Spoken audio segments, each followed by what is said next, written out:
इस वीडियो में मैं आपके जो भी बच्चे डाउट्स है सप्लाई और डिमांड्स को लेकर वो मैं क्लियर करने वाला हूँ। वैसे मैं आपसे लाइक हमेशा वीडियो के एंड में मांगता हूँ, पर अगर आप इस वीडियो को अभी लाइक करोगे तो इससे मुझे बहुत हेल्प होगा। नाउ इस वीडियो में हम इन टॉपिक्स को कवर करेंगे, तो वीडियो को एंड तक जरूर देखें। First of all, what is supply and demand in trading. तो जैसा मैंने आपको प्रीवियस वीडियो में बताया, सप्लाई एंड डिमांड का मतलब होता है aggressive buying and aggressive selling. That's it. हमें चीजों को एकदम सिंपल वे में समझना है। यहाँ इन कैंडल्स को देखिए, कंटिन्यूअस बिग रेड कैंडल जो हमें एग्रेसिव सेलिंग शो करता है। इसका मतलब यहाँ एग्रेसिव सेलिंग हुआ है, जिसके बेस पर हम एक सप्लाई जोन ड्रॉ कर सकते हैं। अब यहाँ देखिए demand, continuous big green candle जिसे हम मोमेंटम कैंडल भी बोलते हैं, यहाँ एग्रेसिव बाइंग हुआ है।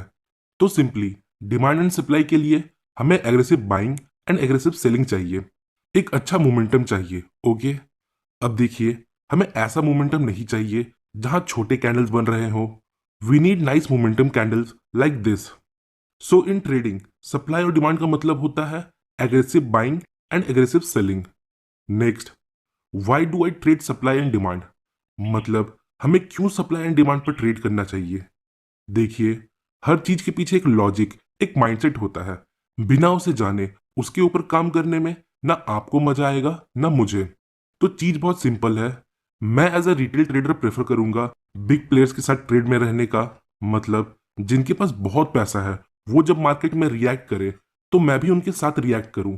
जब भी ऐसे एग्रेसिव कैंडल फॉर्म होते हैं, इसका मतलब यहाँ कोई बिग प्लेयर एंटर हुआ है, क्योंकि हम रिटेल ट्रेडर के पास इतना एग्रेसिव मूव लाने का पोटेंशियल नहीं है। अब आप एक क्वेश्चन का आंसर दीजिए। मान लीजिए मिस्टर राकेश झुंझुनवाला यहाँ इस लेवल पर बाई करते हैं, तो क्या आप यहाँ बाई करना पसंद करोगे? ऑफ कोर्स आप करोगे। So that's the simple reason हम लोग क्यों डिमांड एंड सप्लाई को यूज करते हैं। नाउ अब समझते हैं कैसे हमें सप्लाई एंड डिमांड को चार्ट पर फाइंड करना है। देखिए, हमें मिनिमम 3 कैंडल चाहिए जिनका साइज अच्छा खासा हो। यहाँ देखिए, यहाँ हमारे पास 3 बिग साइज कैंडल है जो हमें बताते हैं यहाँ मोमेंटम है। तो बस हमें 3 मोमेंटम कैंडल चाहिए जहां कम समय में प्राइस अच्छा खासा मूवमेंट दिया हो। अब देखिए, 3 से ज्यादा कैंडल भी हो सकते हैं, जैसा कि आप यहाँ देख सकते हो।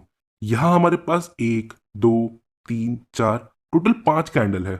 ओके, बट हमें मिनिमम 3 कैंडल चाहिए।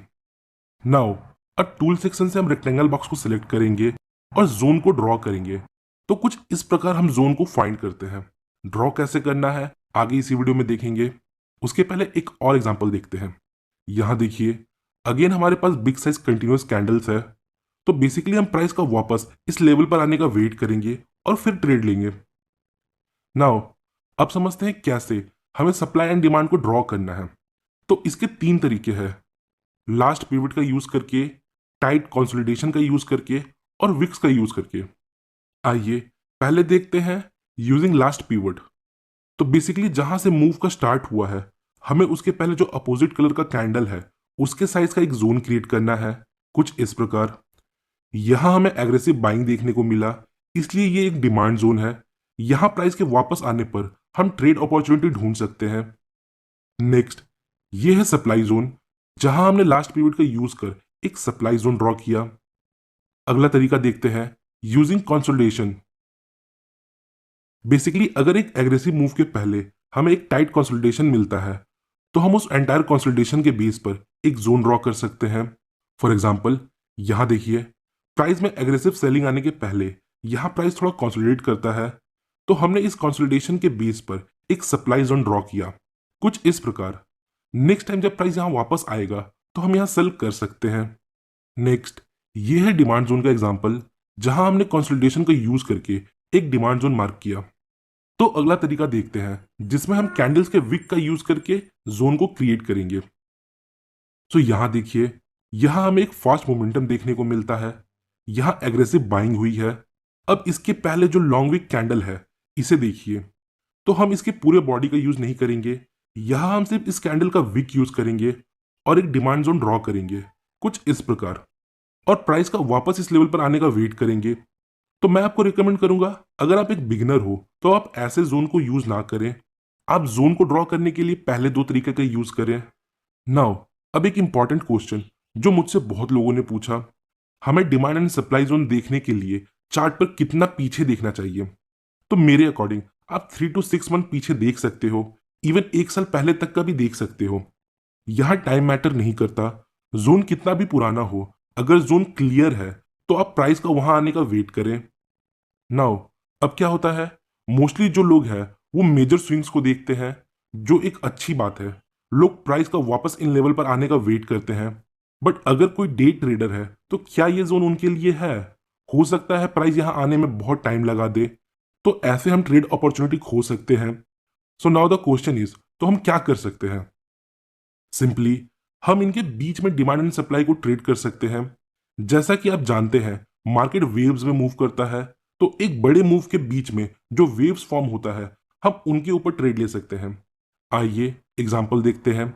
यहां देखिए प्राइस वेव में मूव कर रहा है, तो इन वेव्स में अगर हमें कोई डिमांड जोन मिलता है कुछ इस प्रकार, तो हम प्राइस का वापस यहां आने का वेट करेंगे और फिर ट्रेड लेंगे।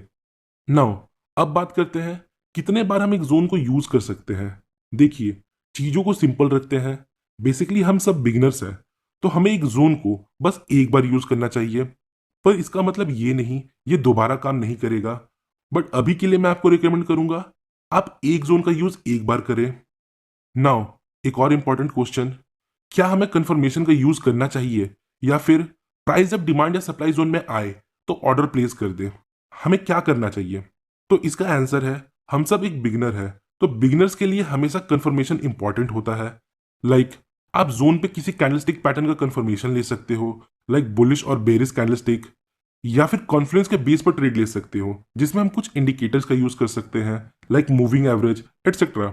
सो आज के लिए इतना ही। अगर आप चैनल पर न्यू हो तो वीडियो को लाइक और चैनल को